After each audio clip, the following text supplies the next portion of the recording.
Alors moi c'est Julien, j'ai 27 ans, je suis conducteur de travaux chez Rabot du Tilleul et ça fait maintenant 7 ans que je suis dans la boîte.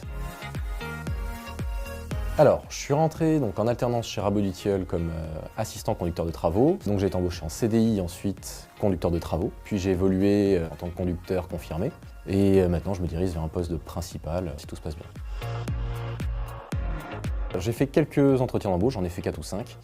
Il y avait des majors, il y avait des petites boîtes. Les petites boîtes, ça m'avait l'air vraiment, je vais pas dire artisanat, mais vraiment très spécifique.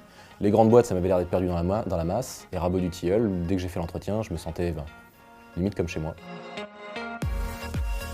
Il y a une vraie dynamique de groupe, il y a un vrai esprit de corps chez nous qui existe. Et après, il y a la confiance qu'on place en chacun. Et ce qui fait qu'on a très vite de grosses responsabilités et qu'on se sent responsabilisé et qu'on a envie de continuer dans cette boîte.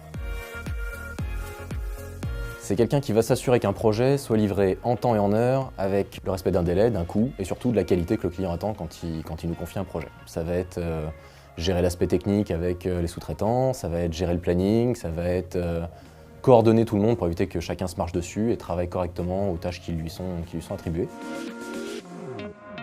Mon plus beau projet à aujourd'hui, c'est l'Arena Ice, qui est la patinoire de Cergy-Pontoise, qui est la plus grande patinoire de France et qui est un complexe olympique. Et c'est un très très beau projet architecturalement. Techniquement, c'était impressionnant. Moi, ce qui me plaît, c'est l'aspect imprévisible. On arrive en tête avec ma journée va ressembler à ça, et à 8 heures tapantes, ça démarre, et là, ça explose dans tous les sens. Et il faut être réactif, il faut être alerte, il faut savoir déceler les problèmes quand ils arrivent, les régler sur le moment, faire en sorte que tout le monde travaille dans le bon sens. Et on rentre le soir en se disant, on peut pas se dire je me suis ennuyé aujourd'hui sur mon chantier, c'est pas possible. D'être curieux parce que c'est ce qui fait qu'on est ouvert à ce qu'on construit, à comprendre les besoins du client et à comprendre ce qu'on doit construire. Et en vouloir parce qu'on est une boîte qui responsabilise vite, donc quelqu'un qui souhaite avancer vite ou prendre des responsabilités sera toujours écouté dans cette boîte.